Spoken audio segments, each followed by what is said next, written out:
देश में नरेंद्र मोदी जी के नेतृत्व में सरकार बनने के बाद 2014 से लगातार रिफॉर्म ट्रांसफॉर्म की नीति पर सरकार काम कर रही है।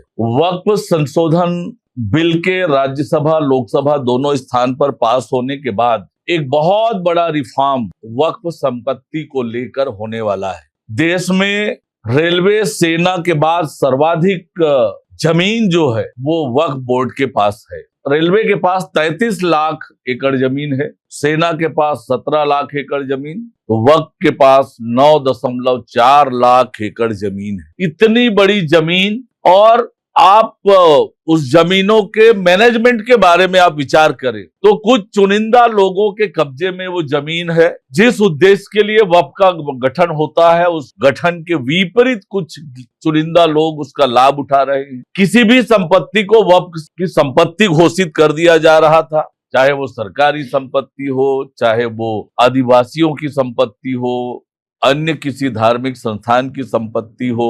ऐसी बहुत सारी खामियां थी, अव्यवस्था थी, उन सब को दूर करने का काम इस वक्फ संशोधन बिल के माध्यम से हुआ है। वास्तव में अब संशोधन के बाद एक तो आम मुस्लिम समुदाय, विशेषकर गरीब, उनके हित में इसका उपयोग होगा, उसका मैनेजमेंट प्रॉपर होगा, संवैधानिक होगा, पारदर्शी होगा, संपत्तियों का सदुपयोग होगा, आम लोगों के लिए, गरीबों के लिए इसका उपयोग होगा। पहले महिला सदस्य नहीं होते थे, महिलाओं को भी स्थान होना चाहिए, ये भी इस के माध्यम से हुआ है। पहले वक्फ ट्रिब्यूनल के आदेश अंतिम हो जाता था, अब वक्फ ट्रिब्यूनल के आदेश को न्यायालय में चुनौती दी जा सकती थी। वक्फ बोर्ड में पहले 2 सदस्य होते थे, निर्णय के लिए 3 सदस्य होने आवश्यक लगता है। ऐसे अनेक रिफॉर्म इस संशोधन के माध्यम से हुआ है।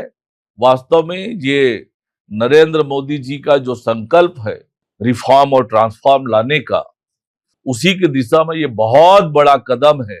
आने वाले समय में इसका बड़ा लाभ न केवल गरीब मुस्लिम लोगों को होगा, बल्कि अनेक तरह की जो शिकायतें आती थी वो सारी शिकायतों का निराकरण भी होगा, पारदर्शी होगा, और वक्फ की संपत्ति का सदुपयोग होगा, सही उद्देश्यों में उसका उपयोग हो सके।